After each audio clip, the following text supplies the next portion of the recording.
Hello guys, today I'm going to tell you about that MoneyByte token. Now before we start the video, let's say my legal disclaimer. This video is only for educational purpose. Do your own research for the investing. According to the white paper, MoneyBytes is a next generation digital money, a digital currency that enables anyone anywhere in the world to make quick, easy and cheap payments at any time without going through a central authority, backed with its own blockchain, which is secured by strong cryptography.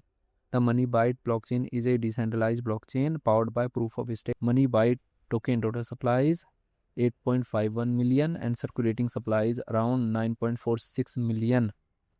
MON token is listed on Bit2, CX.io and other exchanges.